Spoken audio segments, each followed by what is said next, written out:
টঙ্গীর সেই দুই শিশুকে বটি দিয়ে কুপিয়ে হত্যা করেছেন তাদের নিজ মা। ঠিকই শুনছেন, তাদের মা। এমন চাঞ্চল্যকর তথ্যই জানিয়েছে পুলিশ। এ কেমন নাটকীয়তা নাকি নির্মমতা, যেখানে সন্তান হারানো মায়ের আর্তনাদ শুনে হৃদয় কেঁপেছিল বহু মানুষের। তবে কি সেই কান্না কেবলই লোক দেখানো, যে মা কিনা নিজের দুই সন্তানকে বটি দিয়ে কুপিয়ে হত্যা করেছেন? যেখানে বলা হয় সন্তানের নিরাপদ আশ্রয় মায়ের কোল, সেখানে এখন যেন সন্তানের মৃত্যুদূত হলেন মা। গত শুক্রবার দিবাগত মধ্যরাতে মা সালেহা বেগম নিজ সন্তানদের হত্যার কথা স্বীকার করেছেন বলে জানিয়েছে পুলিশ। এর আগে গতকাল শুক্রবার গাজীপুরের টঙ্গীর আরিচপুর জামাই বাজার এলাকার একটি ফ্ল্যাট থেকে রক্তাক্ত অবস্থায় উদ্ধার করা হয় 6 বছরের মেয়ে মালিহা ও 4 বছরের ছেলে আব্দুল্লাহর মরদেহ।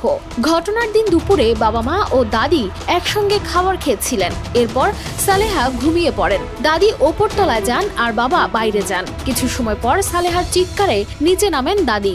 ঘরে ঢুকেই দেখেন ভয়াবহ দৃশ্য, রক্তে ভেজা দুই শিশু। ছেলেকে ডেকে আনেন প্রতিবেশী, ছুটে আসেন। পরে খবর পেয়ে পুলিশ মরদেহ দুটি উদ্ধার করে মর্গে পাঠায়। পুলিশ জানায় মরদেহ উদ্ধারের সময় সঙ্গে মেলে রক্তমাখা বটি। ওই সময় ফ্ল্যাটে ছিলেন শুধু মা সালেহা বেগম। সিসিটিভি ফুটেজেও ওই সময়ে অন্য কারো প্রবেশের প্রমাণ মেলেনি। ঘটনার পর নিজেই পাশের বাড়ি থেকে দুই দেবরকে ডেকে আনেন সালেহা, কিন্তু তার কথাবার্তায় ছিল অসংলগ্নতা।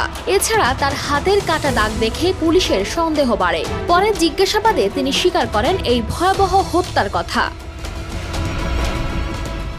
স্বজনরা জানান সালেহা বেগম দীর্ঘদিন ধরে মাইগ্রেনের সমস্যায় ভুগছিলেন, তবে মানসিক ভারসাম্যহীনতার বিষয়ে কিছুই জানা যায়নি। এদিকে পুলিশ জানিয়েছে চিকিৎসকদের সঙ্গে কথা বলে বিষয়টি পরিষ্কার করার পাশাপাশি কী কারণে এমন মর্মান্তিক সিদ্ধান্ত নিলেন সালেহা বেগম তা খুঁজে বের করতে চেষ্টা করছে পুলিশ।